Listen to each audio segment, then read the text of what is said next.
मित्रांनो, तुम्हाला एक मनातली खरी गोष्ट सांगा, गावाकडून शहराकडे जाणारे लोक भरपूर आहेत, पण शहरात कामं असून सुद्धा गावाकडे राहणारा पहिला व्यक्ती म्हणजे मी. मला कसं आहे ना मित्रांनो, गाव सुटत नाही.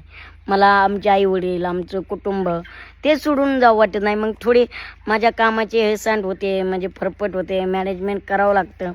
पण मी असा माणूस आहे ना, मला गावाकडून सिटीत जाण्यात अजिबात नॉट इंटरेस्टेड आहे. आज मला तुमच्या संग बोलू वाटलं म्हणून मी शेअर केलं, नाही तर ह्या गोष्टी कधी मी शेअर करत नाही माझ्या उभ्या आयुष्यात. पण खरं तर मी गावाकडच्या लोकांना सॅल्यूट करतो, कारण त्यांच्यामुळं आज गावाकडची जिंदगी कशी असते ते कळते. भले इथं आयुष नसेल, भले इथं पैसा नसेल, पण इथं सुखाचे आराम आहे. इथं आपली हक्काची माणसं आहेत आणि इथं आपल्या मातीशी नाळ जोडलेली. त्यामुळं आय एम नॉट इंटरेस्टेड शहरात. आम्ही गावाकडे गडे आणि ह्याच्यात लाज नाही हो, ह्याच्यात अभिमान आहे.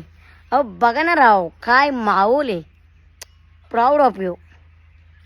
हे आमचे कुटुंब फॅमिली. ह्या फॅमिलीकडे बघितलं ना, जीवनाचं म्हणजे दिवसाचा थकावच निघून जातो. सगळं काय कमवलंय तर हे सगळं कमवलंय. जे जे मित्र गावाकडे राहतात ना, त्यांच्यासाठी खास व्हिडिओ बरं का. त्यांनी नक्की हा व्हिडिओ बघा.